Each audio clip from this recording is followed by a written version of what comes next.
This weekend I'm helping out Aaron and Becca, a couple that's relocating their family from a small New York City apartment into a much more spacious home in the suburbs. They really wanted a lot more space to raise their growing family, and well, they totally found it.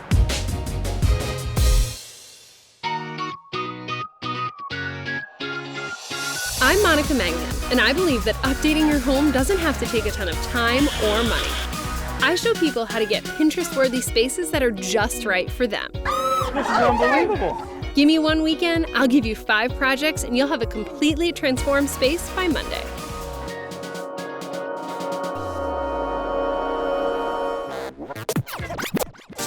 All right, guys, this is a serious bedroom. I mean, it's humongous. Right, yep. Especially coming from a New York City apartment where everything there is tight. Well, we are a little intimidated of the giant space. When we were looking at the house, this is the one part that I was really struggling with. It's a really large space and there's a ton of potential, but that's almost the problem. There's so much you could do with it. Right. We definitely want to change the paint color. I think Becca wants it to pop a little bit better. Yeah, I just feel like nothing pops in this room. I think we want it to feel warm and welcoming. I think we want it to be on trend. There's a ton to do. It's probably the biggest space I've tackled on a weekend project, Wow. but I definitely think we can do it. Okay. Most homeowners come to me asking for space-saving tips or organizational strategies. This situation is kind of the opposite. Aaron and Becca's bedroom is enormous, and they're really intimidated by the size. I need to come up with ideas to help them fill this space without spending a ton of money on furniture. What are we doing? All right, we're actually building a console table. So this is a really neat piece, and I've already cut and pre-drilled tons of pocket holes. So I just need your help assembling it because it's pretty big. Okay. Furring strips are a great, inexpensive wood option for rustic styles like this console table because they're rougher with visible knots and wood grain and have subtle imperfections that make each piece unique. Ooh, I need the muscles for this.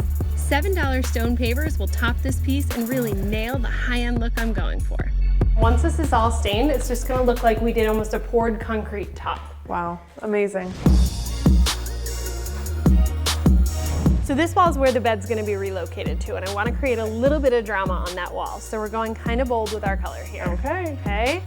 What do you Woo! think? I like it. Yeah? I like it. Yeah. So it's gonna dry a little bit darker, and it's kind of gonna give like a really rich tone, and then pair it with crisp white trim. Deep, rich colors are perfect in larger rooms because they add a cozy feel with just a little bit of drama. And by painting just one accent wall, we're creating a strong focal point in the room. Aaron helped me build a faux fireplace that will anchor one of the sitting areas in the bedroom. The side pieces are already built. We'll stick build the mantle, and I found the center point, and we'll just use kind of 2x3s as brackets. That sounds perfect. Building a faux mantle is a great way to add some sophistication and character to a space that doesn't have a real working fireplace. It'll also really help define this sitting area. All right, so this is the basic framework of the mantle. We're gonna add a whole bunch of molding, really fancy it up so it kind of works with the molding in here. Perfect. Sounds good? Great. Thanks for your help on this build. No problem.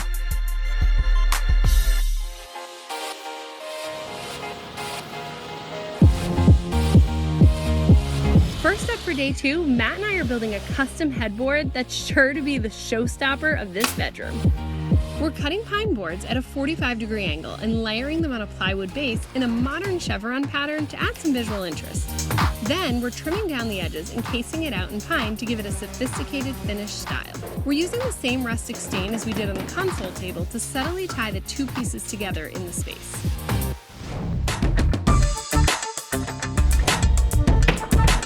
We're adding lots of accent lighting to the room, but using corded sconces so we don't need to run any electric.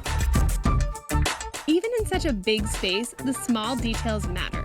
I'm using dowels and copper fittings to make a unique magazine rack for the sitting area. We're bringing in some accent furniture, but also plan to reuse a sectional sofa the homeowners already owned. This tripod light will add some modern style to the space, and it's also really simple to put together. Wait, what?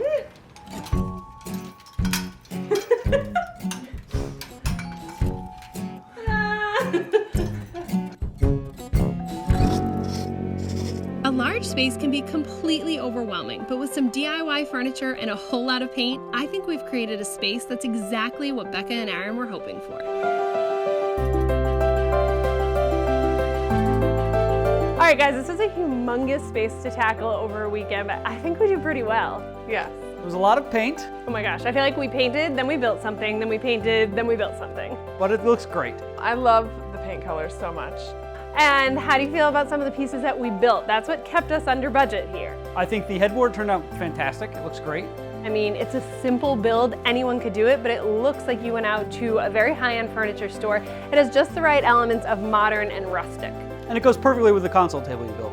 Yeah, you mean your wife and I built. Oh! Yeah, give me some credit. How'd you feel about that build? Yeah, I loved it. It was pretty simple. That entire piece is under $100. And it's awesome. It looks great. We've created some different zones in this space, and that was one of the things that really was my challenge because this bedroom is humongous. So big. Yeah. I like that the two different sitting areas kind of have different feels. This one over here is much more cozy, comfy, you know, hanging out. And this is a little bit more formal sitting area. And Aaron, that fireplace, good work on that. I really like that it adds some architectural detail that kind of ties into all the molding and crown that we already have in here. Yeah. I'm so glad that we put aside the weekend. I'm thrilled with the way that it turned out. Yeah, we got a lot accomplished in just one weekend. Yeah. I was skeptical, but you showed us what was possible. Yeah, well, to be honest with you, I was a little nervous. It was a big space, but having both of you guys help and Matt, I mean, we were able to pull this off, and Yeah. it's awesome. Yeah, it looks amazing. It was fun. This weekend I'm working in one of the most unique spaces I've ever had the opportunity to get my hands on. A lot of the old factories and warehouses have been converted to these amazing living spaces, and I'm lucky enough to get to work in one this weekend. Ready? It's so me! Are you loving The Weekender? Be sure to catch all 10 episodes by subscribing to the Lowe's channel on YouTube and download the Lowe's TV app for all your streaming devices. For project details, step-by-step guides for every episode, visit lowes.com/theweekender. Thanks, guys.